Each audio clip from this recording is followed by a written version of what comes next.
کہ نبی کی شریعت پہ عمل کرنا ہے، نبی کے بتائے ہوئے طریقے پہ ہم کو چلنا ہے۔ میرے عزیزوں، جنازے میں شامل ہوا کرو تو نماز جنازہ ضرور پڑھا کرو۔ اس سے دو فائدے ہیں، نماز جنازہ پڑھنے سے دو فائدے۔ ایک فائدہ یہ ہے کہ اگر میت گناہگار ہے اور نماز جنازہ پڑھنے والوں میں کوئی پرہیزگار ہے تو اللہ اس کے صدقے میں میت کی بخشش کر دیتا ہے، اور اگر میت پرہیزگار ہے، نماز جنازہ پڑھنے والے گناہگار ہیں، تو اللہ میت کے صدقے میں نماز جنازہ پڑھنے والوں کو بخش دیتا ہے۔ اس لیے ضرور شامل ہوا کرو، نماز جنازہ ضرور پڑھا کرو۔ اور شریعت کا مسئلہ بھی ہے کہ جب کسی کے یہاں جنازے میں جاؤ تو جب تک دفینہ نہ ہو جائے تو اس کی اجازت کے بغیر گھر والے کی گھر پہ مت آؤ، یہ حکم ہے شریعت کا۔ اور جب دفینہ ہو جائے تو بغیر اجازت آپ آ سکتے ہو۔ اگر کسی کے یہاں جنازے میں گئے ہو تو میرے عزیزوں، جو ہمارے عزیز دنیا سے چلے گئے ہیں، جن کے ماں باپ دنیا سے چلے گئے، تو وہ یہ نہ سمجھیں کہ ہم ان کے حقوق سے بری ہو گئے۔ آقا فرماتے ہیں 5 حق ہیں جو اولاد پہ باقی رہ جاتے ہیں۔ الصلاۃ علیہما، اولاد اپنے ماں باپ کی نماز جنازہ پڑھے۔ دوسرا حق آقا فرماتے ہیں الاستغفار لہما، اپنے ماں باپ کے لیے بخشش کی دعا کرتی رہے۔ اولاد اپنے ماں باپ کے لیے مغفرت کی دعا کرتی رہی ہے۔ حق ہے ماں باپ کا دنیا سے جانے کے بعد کہ اولاد اپنے ماں باپ کے لیے بخشش کی دعا کرتی رہے۔ اب کون سی اولاد بخشش کی دعا کرے گی؟ جسے ہم نے قرآن پڑھایا ہوگا، جسے ہمیں اپنے نبی کا دین پڑھایا ہوگا، وہ نہ مغفرت کی دعا کرے گی۔ اس لیے اللہ نے اگر 4 بیٹے دیے ہیں تو میرے عزیزوں، ایک بیٹے کو مدرسہ ضرور بھیج دینا، کہیں ایسا نہ ہو کہ کوئی قبر پہ فاتحہ پڑھنے والا تک نصیب نہ ہو، کہیں ایسا نہ ہو کہ کوئی قبر پہ ایصال ثواب کرنے والا تک نصیب نہ ہو۔ ہم نے ایسے لوگ بھی دیکھے، 3 بیٹے، تینوں کو دنیاوی ڈگری دلائی، کوئی ڈاکٹر بنا، کوئی انجینئر بنا، کوئی ماسٹر پروفیسر بنا، الگ الگ جگہوں پہ جا کر کے جاب کر رہے ہیں، کوئی ہاسپٹل کھول کے شہر میں رہ رہا ہے، باپ کی قبر پہ کوئی فاتحہ پڑھنے والا تک نصیب نہیں ہو رہا ہے۔ ایسے بھی دیکھے۔ ایک بچے کو تم دینی تعلیم ضرور دلا دینا، ورنہ علم دین جو فرض ہے وہ تو ضرور ہی ہم کو اپنی اولاد کو سکھانا ہے۔ طلب العلم فریضۃ علی کل مسلم و مسلمہ، علم دین حاصل کرنا ہر مسلمان مرد عورت پہ فرض ہے۔ کتنا علم حاصل کرنا فرض ہے کہ اپنی ضرورت کے مسائل کتابوں سے حل کر سکے، اتنا تو علم حاصل کرانا ہم کو اولاد کے لیے ضروری ہے۔ میرے عزیزوں، 2 حق ہو گئے کہ ایک پہلا حق نماز جنازہ پڑھے اولاد، دوسرا حق اپنے ماں باپ کے لیے بخشش اور مغفرت کی دعا کرے، تیسرا حق آقا فرماتے ہیں کہ اگر انہوں نے دنیا میں کوئی وعدہ کیا، کوئی عہد کیا اور وہ پورا نہ کر سکے اور انتقال کر گئے تو اولاد کے اوپر یہ حق ہے ماں باپ کا کہ وہ اپنے ماں باپ کی اس وصیت کو پورا کرے، اس وعدے کو پورا کریں۔ جیسے مثال کے طور پہ کہہ رہا ہوں، ماں باپ یا باپ نے یا ماں نے یہ کہہ دیا کہ میں مدرسے کے اندر ایک نل لگواؤں گا، اتفاق سے ان کا انتقال ہو گیا، نہیں لگوا پائے، ایک مثال دے رہا ہوں میں آپ کو، تو اولاد کے اوپر یہ حق ہے ماں باپ کا کہ ماں باپ جو کام پورا نہ کر سکے، اولاد اپنے ماں باپ کا وہ کام پورا کرے۔ 2 حق، 3 حق ہو گئے۔ چوتھا حق، جو رشتے ماں باپ کی وجہ سے قائم ہیں، ان رشتوں کو ماں باپ کے انتقال کے بعد اولاد ختم نہ کرے بلکہ ان رشتوں کو باقی رکھے۔ باپ کی طرف سے جو رشتہ ہے وہ ہے ددھیال کا رشتہ، جیسے باپ کے بعد باپ کے بھائی، چچا تاؤ، پھوپھی، پھوپا، یہ باپ کی طرف سے رشتے آتے ہیں، اور ماں کی طرف سے ننیحال کا رشتہ ہے، جیسے نانی ہیں، ماموں ہیں، خالہ ہیں۔ یہ رشتوں سے رشتہ ختم نہیں کرنا ہے۔ باپ کی طرف سے جو رشتے آتے ہیں، جیسے باپ کی بیٹی بہن ہوئی، اس کے بچے بھانجی بھانجے ہوئے، تو یہ رشتے ختم نہیں کرنا ماں باپ کے انتقال کے بعد۔ ماں باپ کا انتقال ہو جائے تو اولاد کو چاہیے کہ وہ اپنے ماں باپ کے ان رشتوں کو باقی رکھے، ان کے ساتھ میں حسن سلوک کرتا رہے۔ 5واں حق یہ ہے کہ جن سے ماں باپ کی دوستی تھی، ماں باپ دنیا سے چلے گئے تو اولاد کو چاہیے کہ وہ ان سے دوستی ختم نہ کرے.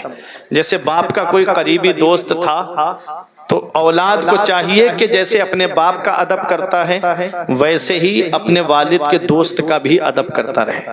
جیسے وہ اسے ہر دعوت میں بلاتے تھے ایسے ہی اولاد کو بھی چاہیے کہ وہ اسے اپنے یہاں ہر دعوت میں بلائیں، لیکن ایمان کی شرط ہے. ٹھیک ہے، یہ 5 حق ہیں.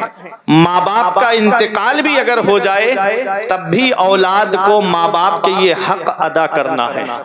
ماں باپ کے یہ حقوق اولاد کے اوپر رہ جاتے ہیں ان کے انتقال کے بعد میں.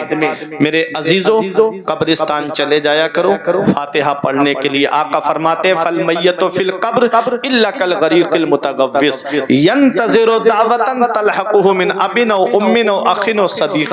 آقا فرماتے ہیں جو قبرستان میں لیتے ہیں وہ دریا میں ڈوبنے والے کی طرح ہیں. جیسے کوئی دریا میں ڈوب رہا ہو تو اسے سہارے کی ضرورت ہوتی ہے کہ مجھے کوئی ہاتھ دے کے سہارا دے کے باہر نکال لیتا، میرا باپ نکال لیتا، میرا بھائی نکال لیتا، میرے دوست نکال لیتے. میرے آقا فرماتے ہیں جو قبرستان میں لیتے ہیں وہ دریا میں ڈوبنے والے کی طرح ہیں. ینتظر دعوتن، وہ دعا کا انتظار کر رہے ہیں. باپ اگر قبر میں ہے تو اولاد کی دعا کا انتظار کر رہا ہے، اور اولاد اگر قبر میں ہے تو وہ ماں باپ کی دعا کا انتظار کر رہی ہے. رشتہ دار اگر قبر میں ہے تو وہ رشتہ دار کی دعا کا انتظار کر رہا ہے. دوست قبر میں ہے تو دوست کی دعا کا انتظار کر رہا ہے. آقا فرماتے ہیں جب اسے ایصال ثواب کیا جاتا ہے تو دنیا و ما فیہا سے سب سے بہتر چیز اس کے لیے وہ ایصال ثواب ہوتا ہے. اپنے عزیزوں کے لیے ایصال ثواب کرتے رہا کرو. آقا فرماتے ہیں من دخل المقابر فقرأ سورۃ یاسین خفف اللہ عنہم، جو قبرستان جائے اور ایک مرتبہ سورہ یاسین شریف پڑھ دے تو اللہ قبرستان کے مردوں کے عذاب میں کمی کر دیتا ہے اور پڑھنے والے کو تعداد کے برابر ثواب عطا فرماتا ہے. چلے جایا کرو قبرستان، ایصال ثواب کر دیا کرو. پورا قرآن یاد نہیں ہے تو سورہ فاتحہ الحمد تو ہر مسلمان کو یاد ہوگی، سورہ اخلاص قل واللہ شریف تو ہر مسلمان کو یاد ہوگی.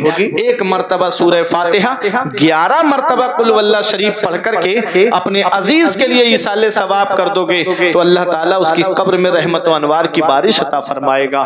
میرے آقا حضور صلی اللہ تعالیٰ علیہ وسلم کے غلاموں اعلیٰ حضرت عظیم البرکت نے ایک روایت کو الملفوظ شریف کے اندر بیان کیا ہے. شیخ محی الدین ابن العربی کی روایت کو نقل کرتے ہوئے فرماتے ہیں جو 70,000 مرتبہ کلمہ شریف، اب آدمی قرآن پڑھا ہوا نہیں ہے تو چلو ہم مانتے ہیں قرآن پڑھا ہوا نہیں ہے تو کلمہ شریف تو ہر مسلمان کو یاد ہوگا.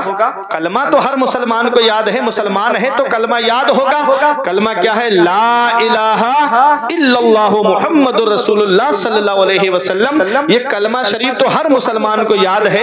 اس کا ثواب سنو. آقا حضور صلی اللہ تعالیٰ علیہ وسلم کے دیوانوں اعلیٰ حضرت فرماتے ہیں، شیخ محی الدین ابن العربی کی روایت کو نقل کرتے ہوئے کہتے ہیں کہ جو 70,000 مرتبہ کلمہ شریف پڑھ کر کے اپنے عزیز کے لیے ایصال ثواب کر دے تو اللہ کلمہ شریف پڑھنے والے کو بھی بخش دیتا ہے، اور جس کے لیے ایصال ثواب کیا ہے اللہ تعالیٰ اسے بھی بخش دیتا ہے.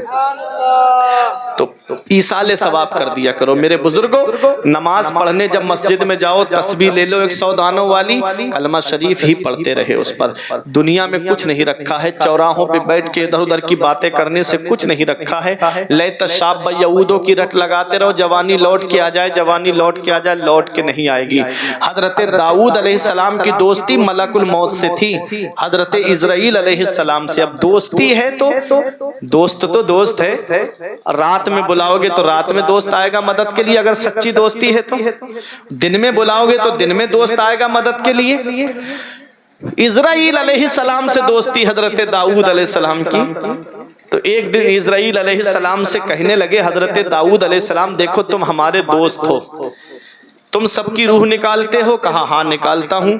کہا دیکھو دوست، دوستی کا کچھ تو حق ادا کرنا. جب تم ہماری روح نکالنے آؤ تو پہلے خبر کر دینا ہم کو، پہلے ہمیں بتا دینا جب ہماری روح نکالنے کے لیے آؤ. کہا کیوں نہیں، دوستی کا حق تو ضرور ادا کروں گا، بتاؤں گا میں آپ کو، پہلے ہی بتا دوں گا. کہا ٹھیک ہے. ایک دن آ گئے حضرت اسرائیل علیہ السلام روح نکالنے کے لیے تو داؤد علیہ السلام نے فرمایا کہ یہ کیسی دوستی ہے؟ آپ سے تو میں نے کہا تھا کہ میری روح نکالنے سے پہلے مجھے خبر کر دینا، اور تم نے مجھے خبر تو کی نہیں۔ حضرت داؤد علیہ السلام سے اسرائیل علیہ السلام نے کہا میں نے 3 قاصد بھیجے آپ کے پاس میں، 3 قاصد۔ کہا کون سے قاصد؟ کہا تمہاری داڑھی کے سر کے بال سفید ہوئے میرا پہلا قاصد۔ کہا جب تمہارے جسم کی ہڈیوں نے جواب دیا میرا دوسرا قاصد۔ کہا جب تم بستر پہ آئے میرا تیسرا قاصد۔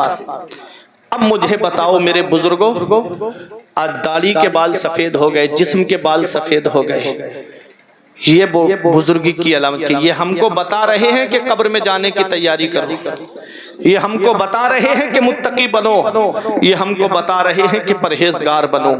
حضرت داؤد علیہ السلام سے اسرائیل علیہ السلام نے کہا میں نے 3 قاصد آپ کے پاس بھیجے۔